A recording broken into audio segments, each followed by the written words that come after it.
dalam pelajaran bahasa Jepang. Kali ini di pertemuan kedua kita akan membahas mengenai Nihon to Kanko. Apa itu Nihon to Kanko? Yaitu Jepang dan pariwisata.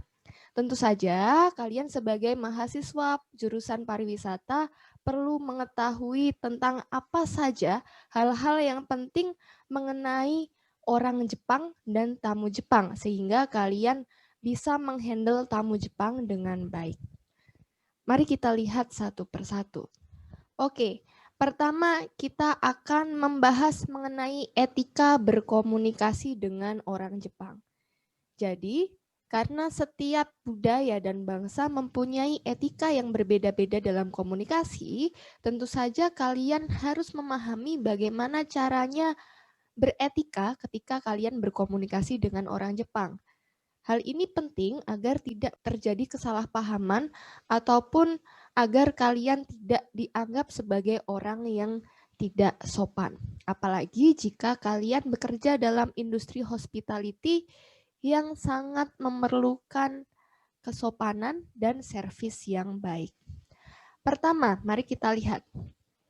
Dalam berkomunikasi dengan orang Jepang, hal yang pertama perlu kalian perhatikan adalah konsep aimai. Aimai berarti samar-samar. Ya. Jadi maksudnya ya, ketika kita berkomunikasi dengan orang Jepang atau orang Jepang itu sendiri sesama orang Jepang, mereka jarang mengucapkan ujaran atau mengucapkan kalimat-kalimat yang memiliki makna langsung.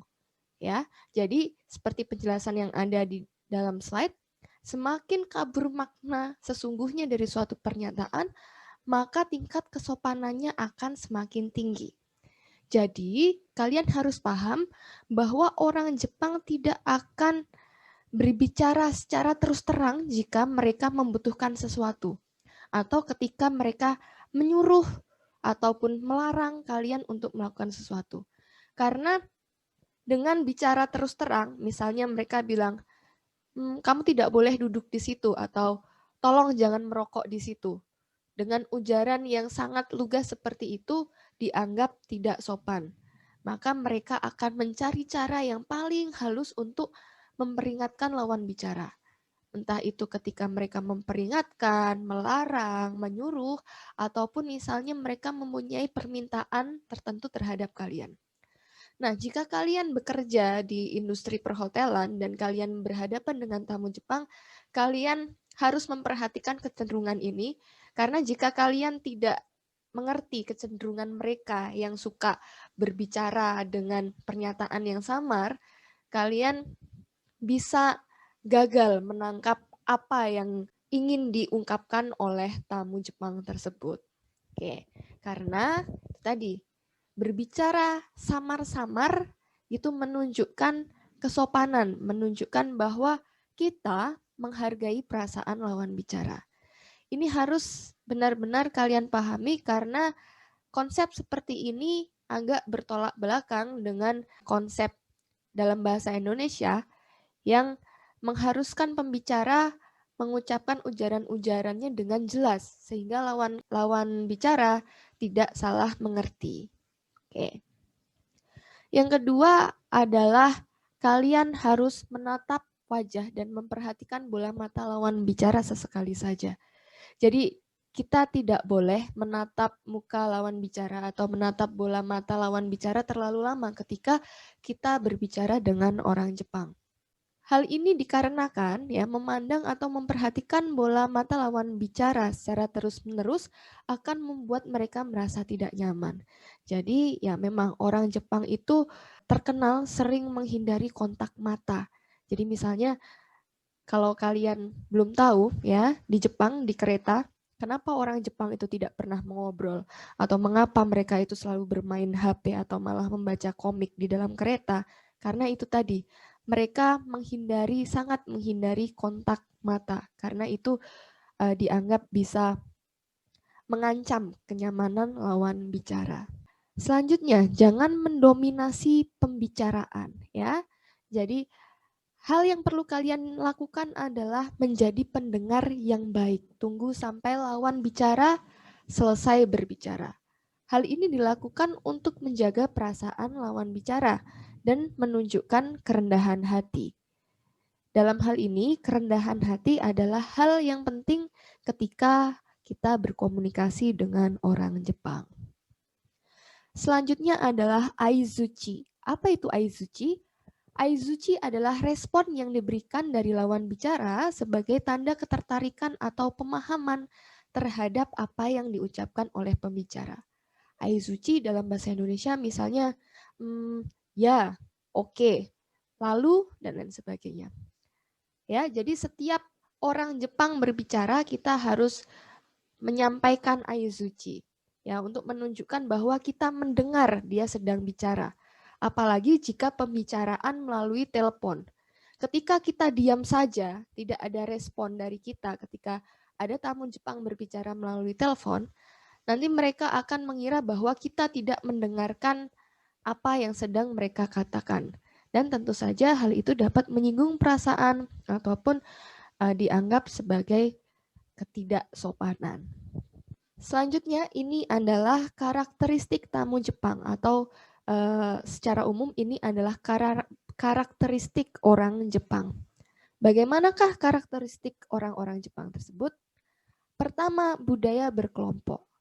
Ya, jadi mereka itu adalah orang-orang yang sangat suka berkelompok. Ya, jadi mereka jarang suka pergi sendiri-sendiri. Kecuali kalau misalnya sekarang mungkin trennya sudah sedikit berubah. Ada anak-anak muda yang suka sendirian pergi wisata, backpacker atau kemana. Tapi sebenarnya ya, pada hakikatnya mereka itu adalah sekelompok masyarakat yang suka melakukan segala sesuatu secara bersama-sama. Yang kedua, mengenai konsep menerima dan memberi di Jepang, ya. Jadi mereka itu sangat suka memberi sesuatu. Jika mereka menerima, berarti mereka harus memberi. Yang ketiga adalah orang-orang Jepang cenderung merupakan orang-orang yang mempunyai rasa empati yang tinggi. Mereka itu sangat memperhatikan perasaan orang lain. Jadi kalian juga harus berhati-hati untuk selalu menjaga perasaan tamu Jepang kalian ketika kalian sedang menghandle tamu Jepang. Yang keempat, mereka itu saling membutuhkan, ya.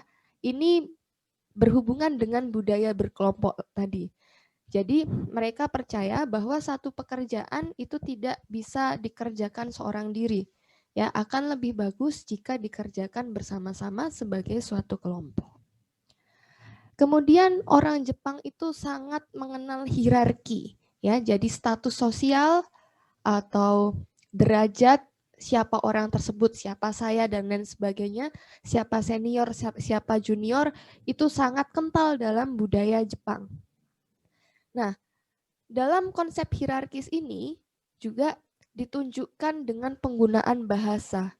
Ini hampir sama dengan budaya Jawa ketika kita harus berbicara dengan bahasa kromo ketika kita berbicara dengan orang tua, atau harus merendahkan diri sendiri ketika kita berbicara dengan orang tua, ya. Nah, apalagi jika kalian bekerja dalam konteks hospitality, yang dimana tamu itu adalah raja, ya. Itu membuat mereka otomatis mempunyai kedudukan yang lebih tinggi daripada kalian. Jadi usahakan memperlakukan mereka sesopan mungkin karena masalah hierarki ini menjadi hal yang sangat sensitif bagi orang Jepang. Yang keenam, kecenderungan untuk menabung. Ya, mereka ini memang orang-orang yang hemat. Jadi mereka suka menabung untuk mempersiapkan masa-masa yang sulit. Kemudian ada konsep kinen. Konsep kinen ini berhubungan dengan wisata, ya.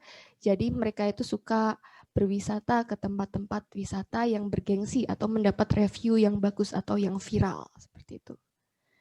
Kemudian fotografi. Mereka itu hobi fotografi. Tetapi biasanya beda dengan kita, mereka cenderung tidak begitu menyukai selfie, ya.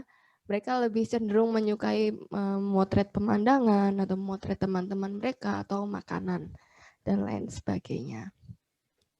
Kemudian pasif, ya. Ini juga salah satu karakteristik yang menonjol dari orang Jepang. Jadi ini berhubungan dengan tadi konsep aimai atau samar-samar. Jadi mereka itu tidak bisa dengan bebas mengungkapkan keinginan mereka sehingga membuat mereka cenderung pasif.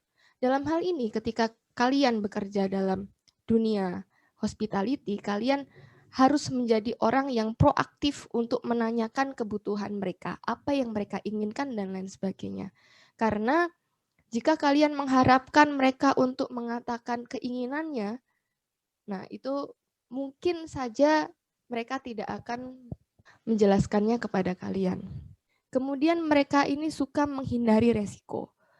Dalam hal ini ya menyangkut pariwisata, jadi mereka ini suka bermain aman.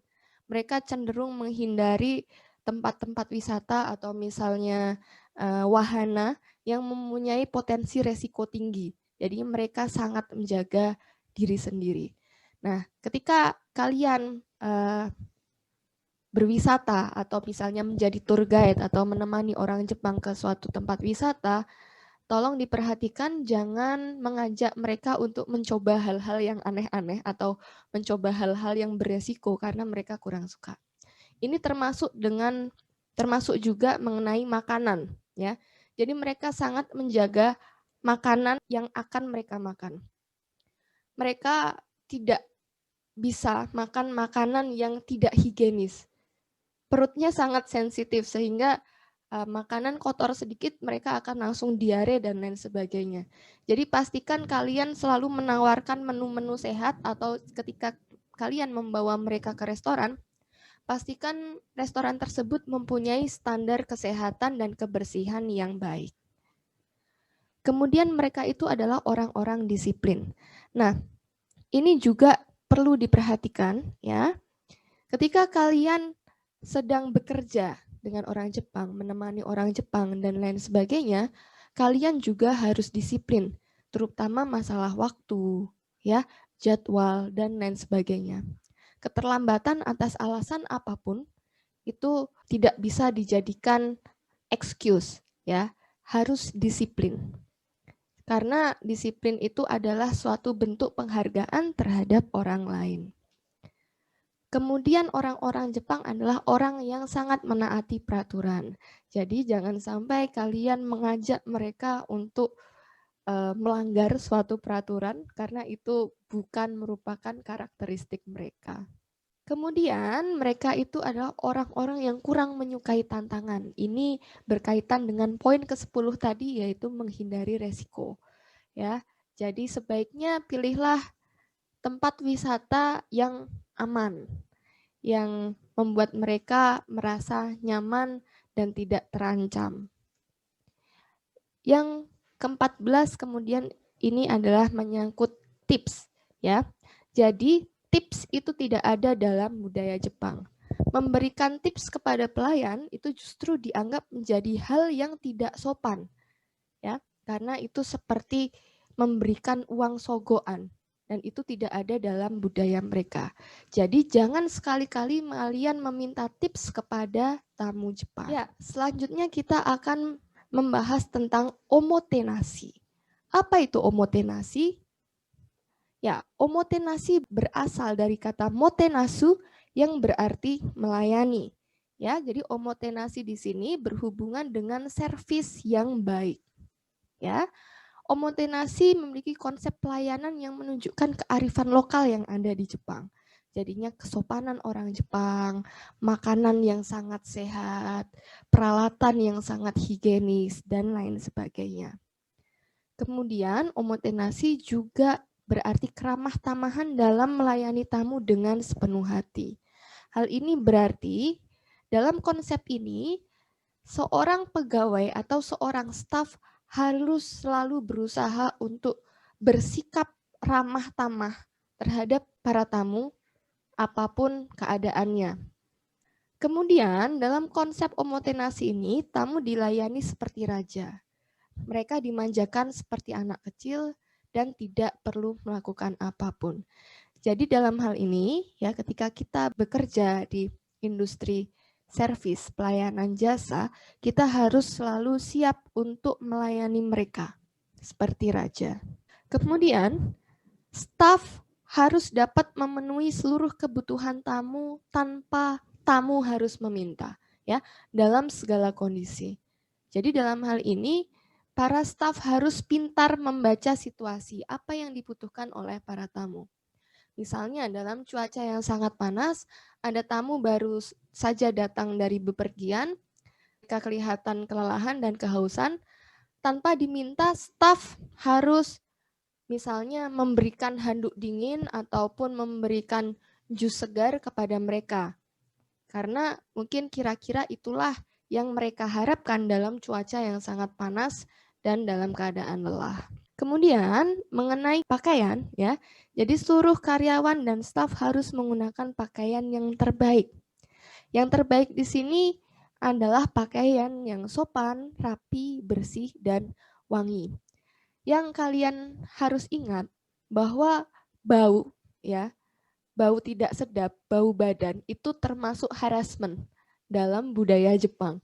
Jadi ketika misalnya kita tidak mandi atau kita lupa memakai parfum sehingga bau badan tidak sedap, itu merupakan harassment dalam budaya Jepang. Kemudian make up, ya, make up juga tidak boleh berlebihan. Jika kalian mungkin suka melihat tutorial make up orang-orang Jepang, mereka biasanya make up-nya minimalis. Ya itulah biasanya make up yang digunakan oleh wanita-wanita Jepang, ya. Hindari juga memakai aksesoris yang berlebihan. Kemudian para staf melakukan ojiki. Apa itu ojiki? Ojiki akan saya jelaskan dalam slide-slide selanjutnya. Nah, namun sebelum itu marilah kita lihat sebentar mengenai video omotenasi berikut ini.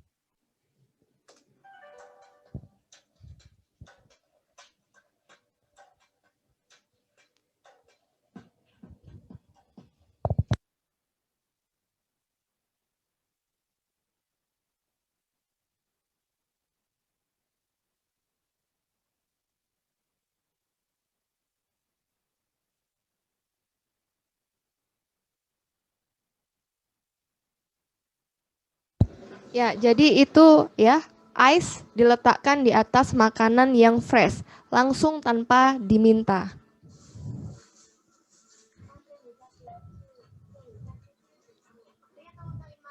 Ya, mereka selalu mengucapkan terima kasih, silahkan datang kembali. Dan omotenasi ini juga ada dalam berbagai ragam bentuknya. Misalnya di sini ada multilingual menu. Jadi memudahkan para konsumen untuk memesan makanan mereka ketika mereka tidak tahu bahasa Jepang. Ya, ini ketika mereka memesan sushi. Jadi menu-menu disajikan dalam berbagai bahasa. Omotenasi juga ada dalam toko buku. Nah, jadinya ini pelayan menawarkan untuk menyampuli buku tanpa diminta. Kita lihat sampulnya juga bagus dan sangat cepat ketika menyampul. Tidak hanya sampai di situ, ya, mereka menempelkan segel yang sangat mudah dilepas sehingga tidak menyusahkan para konsumen ketika mereka membuka itu. Dan tidak lupa mereka membungkusnya lagi dengan plastik. Jadi ketika hujan tidak akan kehujanan.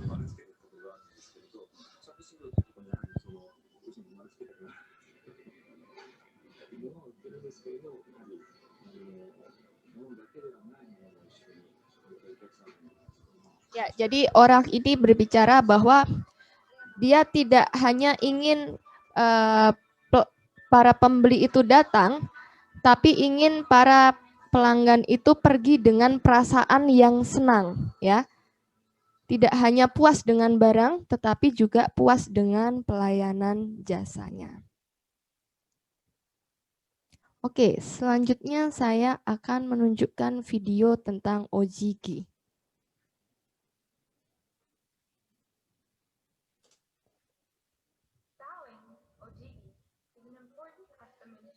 Ya, jadi ojiki merupakan salah satu budaya yang sangat penting di Jepang.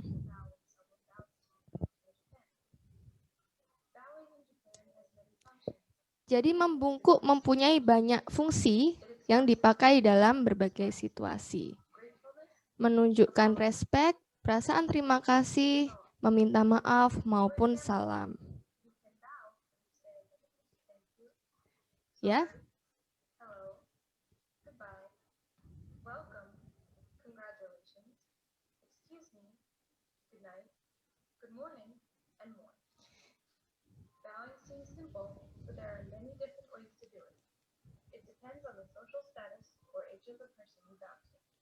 Oke, ini adalah cara-caranya ya. Jadi tadi ojiki bisa kita ucapkan ketika kita menyampaikan salam, selamat pagi, selamat siang, ataupun mengucapkan permintaan maaf, mengucapkan terima kasih, dan lain selanjutnya.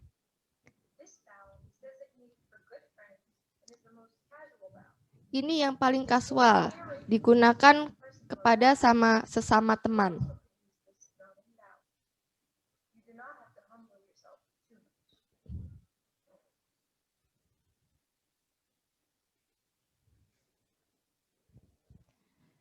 Lalu selanjutnya, ya, ini adalah 30 derajat untuk menyambut konsumen atau mengucapkan terima kasih kepada seseorang.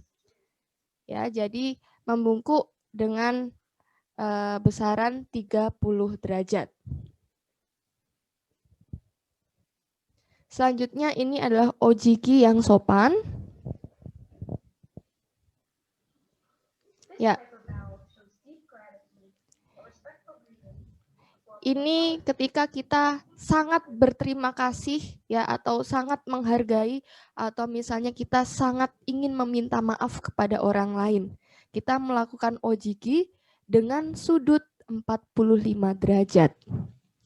Kemudian ini ada lagi yaitu ojiki yang dilakukan sampai berlutut. Ini adalah ojiki yang ekstrem. Ya, ini dilakukan jika kita melakukan kesalahan yang sangat besar sehingga kita harus meminta maaf.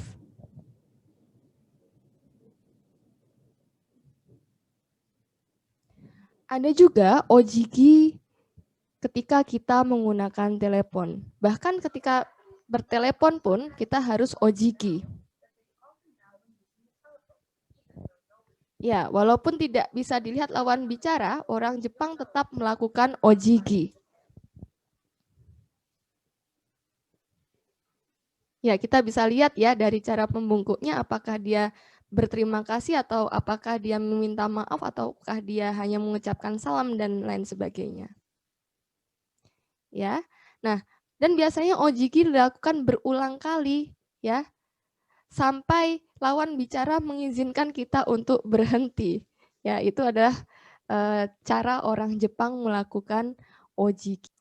Nah, selanjutnya yang terakhir adalah mengenai etika menggunakan telepon, ya. Jadi menggunakan telepon juga merupakan hal yang sangat sensitif bagi orang Jepang, ya. Jadi ketika telepon berdering dianjurkan untuk segera menerima telepon tersebut. Dan deringan yang bisa ditoleransi adalah 3 kali deringan. Jadi paling banyak 3 kali deringan telepon itu harus diangkat. Ketika kita mengangkat telepon lebih dari 3 kali deringan, kita harus mengucapkan permohonan maaf karena telah membuat mereka menunggu lama. Oke, setelah menerima telepon, hal pertama yang harus dilakukan adalah menyebutkan perusahaan, bagian mana, divisi apa, dan nama kita. Hal ini dilakukan ya agar lawan bicara merasa nyaman atau bisa tahu dengan siapa dia bicara.